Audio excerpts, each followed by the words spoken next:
جو جانور خصی ہو اس کی قربانی کرنا دوسرے کے مقابلے میں افضل ہے۔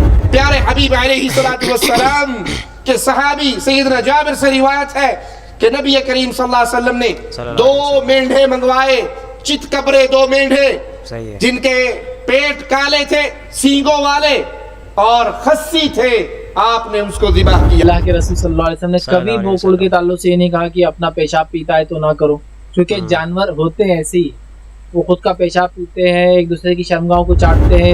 حدیثیں جو کہ ضعیف ہیں، نس میں ولا آمرنہم فلا یغیرن خلق اللہ میں فعال کرتا ہے، لیکن اس کی پھر آگے جو اقوال ہیں تفسیر تبری میں انس ابن مالک کا کہ خصی کرنا یہ تخلیق بدلنے میں آتا ہے۔ السلام علیکم ورحمۃ اللہ وبرکاتہ۔ تو کیسے ہیں آپ سب لوگ؟ امید ٹھیک ٹھاک ہوں گے، خیریت سے ہوں گے، مزے میں ہوں گے۔ تو آپ دیکھ رہے ہیں یوٹیوب چینل اسلامک پرسکرپشن اور میں ہوں سید محمد علی حمزہ، اور آج کی ویڈیو کا جو ٹاپک ہے ہمارا وہ یہ ہے کہ خصی جانور کی قربانی کرنا کیسا ہے۔ جیسے کہ کسی خصی جانور کو خصی کر دیتے ہیں کچھ ٹول وغیرہ یوز کر کے، تو خصی جانور کی قربانی جائز ہے ناجائز ہے، کیا معاملہ ہے؟ چلیے علماء کرام سے جاننے کی کوشش کریں گے۔ تو سب سے پہلے ہمارے ساتھ موجود ہیں مدنی چینل سے تعلق رکھنے والے محترم حبیب اتاری صاحب، تو چلیے ان کا موقف سنتے ہیں کیا کہتے ہیں اس حوالے سے وہ، تو ویڈیو کو اسٹارٹ کرتے ہیں۔ وغیرہ کو یہ جانور کو خصی کیا جاتا ہے، تو اس ایسے جانور کے بارے میں شرعی کیا حکم ہے، اس کی قربانی کے حوالے سے کیا رہنمائی فرمائیں گے؟ وہ جانور کہ جو مہنگا ہو، اچھا ہو، فربا ہو، اس کی قربانی کرنا شریعت کو زیادہ پسندیدہ ہے۔ بالکل صحیح۔ تو اسی طرح جو جانور خصی کر دیا گیا، اگرچہ کہ وہ ہمارے عرف کے اندر اس کو استہزاء میں بھی لیتے ہیں، مذاق میں بھی لیتے ہیں کہ خصی جانور ہے، اس طرح کی باتیں کرتے ہیں، ایسے ہی ہے۔ لیکن یہ یاد رکھیے کہ جو جانور خصی کر دیا جاتا ہے اس کے گوشت کے اندر لذت مزید بڑھ جاتی ہے، تو اس کے اندر ایک اچھائی آ جاتی ہے، تو شریعت نے ایسے جانور کی قربانی کو پسند کیا ہے۔ یعنی جو جانور خصی ہو اس کی قربانی کرنا دوسرے کے مقابلے میں افضل ہے۔ بلکہ یہاں پر عاشقان رسول صلی اللہ تعالیٰ علیہ وسلم کے لیے ایک بڑی پیاری بات ہے کہ نبی کریم صلی اللہ تعالیٰ علیہ وسلم نے جن مینڈھوں کی قربانی کی تھی ان کے بارے میں حدیث پاک کے الفاظ ہے کہ موجو عین، وہ جو دونوں مینڈھے تھے وہ خصی تھے۔ تو اب اگر اس نیت سے بھی کوئی کرتا ہے تو اس کو اس کا بھی ثواب ملے گا۔ بہرحال جو جانور خصی ہے اس کی قربانی کرنا یہ بہتر اور افضل ہے۔ تو آپ نے مدنی چینل کا موقف سن لیا ہے، اب چلتے ہیں ہمارے ساتھ موجود ہیں شیخ راشدی صاحب، ان کا موقف سنتے ہیں وہ کیا کہتے ہیں اس حوالے سے۔ خصی جانور اور توصیف الرحمان راشدی صاحب۔ غیر خصی دونوں قربان کرنا جائز ہے۔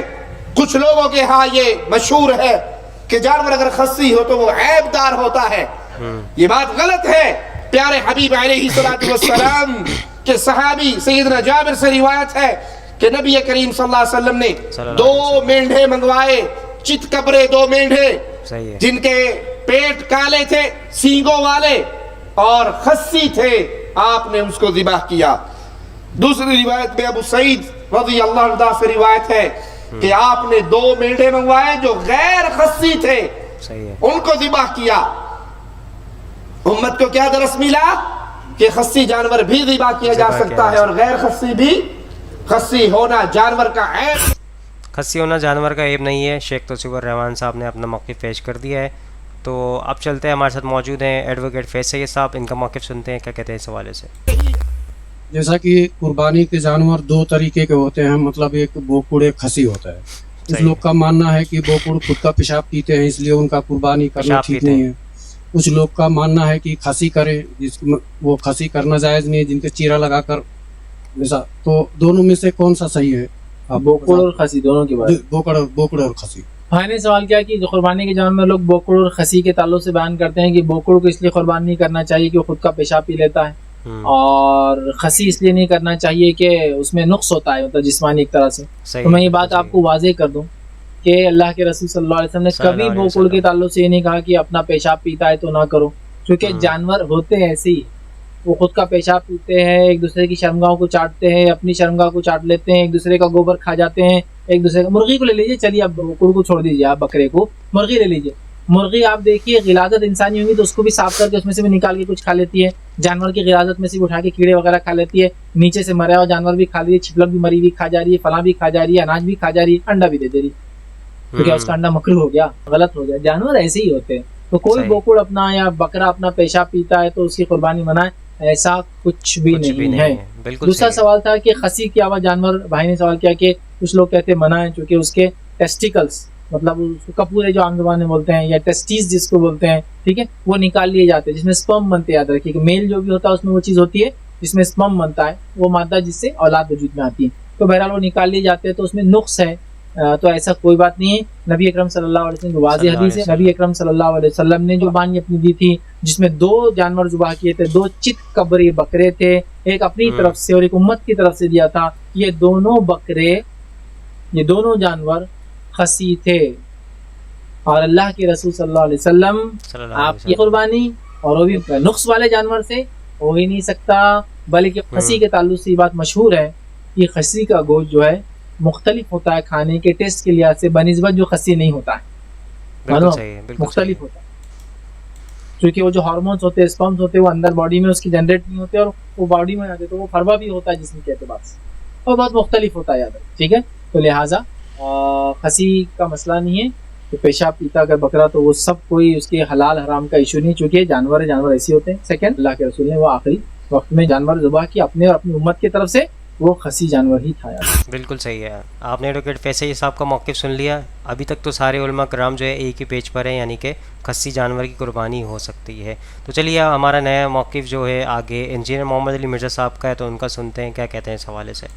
اگلا سوال ہے، عموماً اہل سنت کے ہاں خسی جانور یعنی سیکشول ڈسیبل کی قربانی بڑے شوق سے کی جاتی ہے، جبکہ اہل تشیع ایسے جانور کی قربانی کو حرام سمجھتے ہیں. بلکہ اہل حدیث کا ایک فرقہ جماعت المسلمین بھی خسی جانور کی قربانی کو جائز نہیں سمجھتا. اس حوالے سے آپ کا کیا موقف ہے؟ دیکھیں، خسی جانور کے بارے میں یہ جو موقف ہے نا اہل تشیع کی طرف جو منسوب کیا گیا کہ وہ اس کو حرام سمجھتے ہیں، تو یہ ایک مت ہے جو ان کی پبلک کے اندر بھی ہے. آپ محقق شیعہ علماء سے پوچھیں تو شیعہ علماء کے اندر ان کے پرانے بزرگوں میں بھی 2 رائے پائی جاتی ہیں. بالکل صحیح ہے. ایک مطلقاً خسی جانور کی قربانی کو حلال سمجھتے ہیں، دوسرے جو ہیں اسے حرام کی کیٹیگری میں نہیں سمجھتے، وہ کہتے ہیں پریفریبل ہے کہ نہ کیا جائے. لیکن آپ کو پتہ ہے جب یہ معاملات آگے چلتے ہیں نا تو پھر زیادہ سختی آنا شروع ہو جاتی ہے دونوں طرف سے. اور اب یہ ہے کہ شیعہ کی منڈیاں زیادہ لگی ہوئی ہیں، جیسے وہ کہتے ہیں شیعہ مچھی شیعہ جانور، اور وہاں پہ خسی جانور کھڑے ہوئے ہوتے ہیں. بالکل صحیح. حالانکہ آپ شیعہ علماء سے میں نے باقاعدہ اس کے اوپر پوری ڈیبیٹ کی ہے، وہ کہتے ہیں جی ہمارا یہ کیٹیگوریکل موقف نہیں ہے، ہمارے ہاں 2 اقوال ہیں، اور جو دوسرے لوگ ہیں نا جو خسی کی جانور کی قربانی کو جائز نہیں سمجھتے وہ حرام کی کیٹیگری میں نہیں سمجھتے ہیں. وہ فتویٰ نہیں لگاتے کہ آپ کی ہوگی نہیں، وہ کہتے ہیں کہ بہتر ہے کہ یہ نہ ہو. جماعت المسلمین والے تو خیر بہت سخت ہیں، اہل حدیث کا ہی ایک ٹوٹا ہوا ایک سب سیکٹ آپ کہہ لیں، اور وہ کہتے ہیں چونکہ یہ بھی ایک عیب ہے جو جانور کے اندر موجود ہے. وہ کہتے ہیں انسان میں اگر یہ عیب ہو، خسی ہونا، سیکچولی ڈسیبل، تو یہ عیب ہے تو جانور میں کیوں نہیں ہے؟ یہ وہ لاجک پیش کرتے ہیں. دیکھیں اس معاملے میں میرا موقف پہلے کافی سخت تھا، لیکن میں نے ان 5-7 سالوں میں کافی اس کے اوپر ایمفسائز کیا ہے، تو میں اس رزلٹ پہ پہنچا ہوں کہ اس میں آپ کو سختی نہیں کرنی چاہیے. اگرچہ جب میرا سخت بھی موقف تھا نا تو میں نے اس وقت بھی کہا تھا کہ اگر کوئی قربانی دیتا ہے ہم اس پہ فتویٰ نہیں لگاتے، نہ اسے یہ کہتے ہیں کہ اس کی قربانی نہیں ہوگی. یہ اکتوبر 2012 میں میرا مسئلہ 52 ریکارڈ ہوا تھا. اللہ کا شکر ہے کہ میں جب کبھی بھی اجتہادی مسائل پہ بولتا ہوں نا تو میں اپنے لیے ایک راستہ ضرور باقی رکھتا ہوں، کیونکہ مسئلہ اجتہادی ہوتا ہے نا، نص قطعی تو نہیں ہوتا. تو بعد میں جب مجھے کبھی کسی موقف میں ڈھیلا موقف اڈاپٹ کرنا پڑے تو میرے لیے کوئی مسئلہ نہیں ہوتا، کیونکہ میں نے پہلے بھی کوئی سخت موقف نہیں اڈاپٹ کیا ہوتا. جیسے امام کے پیچھے فاتحہ کا مسئلہ ہے، میں نے اتنے شد و مت سے بیان کیا تھا، اس وقت بھی کہا تھا کہ جہری نمازوں میں جو امام کے پیچھے فاتحہ نہیں پڑھتے تو میں یہ نہیں کہتا ان کی نماز نہیں ہوتی ہے. صحیح ہے. خیر بعد میں اللہ نے شرح صدر کیا تو یہ سمجھ آئی کہ یہ جہری نمازوں میں پیچھے نہ پڑھنے والا عمل زیادہ بہتر ہے. تو مجھے ویڈیو ریکارڈ کراتے ہوئے بھی کوئی مسئلہ نہیں ہو رہا تھا، میں نے پہلے اس کو حلال حرام کا مسئلہ بھی نہیں بنایا تھا. خسی کے معاملے میں بھی یہی ہے. پہلے تو آپ اس کو سمجھ لیں کہ یہ خسی جانور کو عیب کے طور پر جن لوگوں نے دلیل کے طور پر پیش کیا ہے تو اس کی اصل دلیل تو ہے قرآن حکیم میں، سورہ نساء کی آیت نمبر 119، جس میں آتا ہے کہ شیطان نے کہا تھا کہ میں لوگوں کو ابھاروں گا کہ یہ جانوروں کے چیریں گے، بتوں کے نام پہ چھوڑتے تھے. اس میں آگے الفاظ ہیں وَلَآمُرَنَّهُمْ فَلَيُغَيِّرُنَّ خَلْقَ اللَّهِ، میں انہیں ضرور ابھاروں گا کہ تیری بنائی ہوئی تخلیق کو یہ بدلیں گے. تخلیق بدلنے میں ہر وہ کام داخل ہے جو نیچر کو آپ ہٹ کے کوئی کام کرتے ہیں, چاہے وہ کان چیر دیں, چاہے وہ آپ سینگ توڑ دیں کسی کا. صحیح. اور اسی کیٹیگری میں تفسیر تبری جو اہل سنت کی پہلی تفسیر ہے ابن جریر تبری کی, انہوں نے اسی آیت کے کانٹیکسٹ میں لکھا ہے صحیح سند کے ساتھ کہ انس ابن مالک کہا کرتے تھے ابو صحابی یہ رسول ہے, سنی شیعہ سے بلند ہے وہ, کہ جانور کو خسی کرنا اس کی تخلیق کو بدلنا ہے. بالکل. مصنف عبد الرزاق میں, المصنف ابن ابی شیبہ میں, سنن الکبریٰ البیہقی میں. سر ان 3 کتابوں کے نام یہ رٹ لیں آپ. یہ 3 کتابیں جس میں آپ کو صحابہ اور تابعین کے اعمال اور افعال مل جائیں گے. مصنف تو کہتے ہی اس کو ہیں جس میں کثرت کے ساتھ صحابہ اور تابعین کے ہوں. مصنف ابن ابی شیبہ, مصنف عبد الرزاق اور سنن الکبریٰ البیہقی, اس میں آپ کو کئی تابعین کا ملے گا کہ وہ جانور کو خسی کرنے کو حرام سمجھتے تھے. صحیح ہے. اور کئی کہتے تھے یہ جواز کی حد تک ٹھیک ہے. امام احمد بن حنبل سے مسائل احمد ان کی کتاب ہے جس میں ان کے فتاوی ہیں, ان سے پوچھا گیا تو وہ کہتے ہیں میں اللہ سے امید کرتا ہوں کہ خسی جانور کی قربانی درست ہوگی. وہ بھی کانفیڈنس سے نہیں کہتے. رہے ہمارے اہل سنت میں تو وہ ایک حدیث کو لے کے پھر رہے ہیں جو سنن ابی داؤد میں, اور روایت تو ضعیف ہے کہ نبی صلی اللہ علیہ وآلہ وسلم نے 2 چتکبرے سینگوں والے مینڈے, کالا چٹا یعنی ان کے اوپر وہ بنے ہوئے تھے نشانات, وہ قربان کیے جو خسی بھی تھے. یہ ابو داؤد میں حدیث ہے. اس کا ایک حصہ تو صحیح مسلم میں ہے کہ آپ علیہ السلام نے 2 چتکبرے مینڈے سینگوں والے قربان کیے اور آپ نے ان کو پہلو کے بل لٹا کے ان پہ پاؤں رکھ کے بسم اللہ واللہ اکبر تکبیر پڑھ کے ان کو ذبح کیا. اور مسلم شریف میں الفاظ ہیں, آپ نے ساتھ یہ بھی کہا اللہم تقبل من محمد و آل محمد و امت محمد, اے اللہ اسے قبول کر لے محمد, آل محمد اور امت محمد کی طرف سے صلی اللہ علیہ وآلہ وسلم اجمعین. بالکل صحیح. تو اس حدیث کہ یہ الفاظ تو بخاری مسلم میں, یہ حدیث ابو داؤد میں آتی ہے نا, اس میں خسی کے الفاظ بھی ہیں کہ 2 سینگوں والے چتکبرے اور خسی, لیکن وہ روایت ضعیف ہے. اس میں محمد بن اسحاق مدلس ہیں اور ان سے روایت کر رہے ہیں اور سما کی تصریح نہیں ہے. اس لیے یہ حدیث مشکات میں جب آئی ہے نا 1461 نمبر ہے مشکات میں 1461, اس کے فٹ نوٹ پہ شیخ زبیر صاحب نے لکھا ہے اس حدیث کے کانٹیکسٹ میں کہ یہ حدیث جو ہے وہ ضعیف ہے خسی والے الفاظ کے ساتھ, باقی سارے الفاظ ثابت ہیں. لہذا اس زبیر صاحب کا جو پرانا کوئی حکم کہ یہ ابو داؤد میں لگا ہوا تھا نا, تو اس کو آپ چینج سمجھیں. وہ انوار الصحیفہ کے اندر جو سنن اربعہ کی تحکیم ہے اس میں بھی انہوں نے اس کو ضعیف کہا ہے. تو یہ حدیث تو ہے ضعیف. اب یہ اچھا, جو پرانے علماء نے بتایا اسی حدیث کے حوالے سے بات کر رہے تھے, تو انجینئر صاحب کہہ رہے ہیں وہ حدیث ضعیف ہے.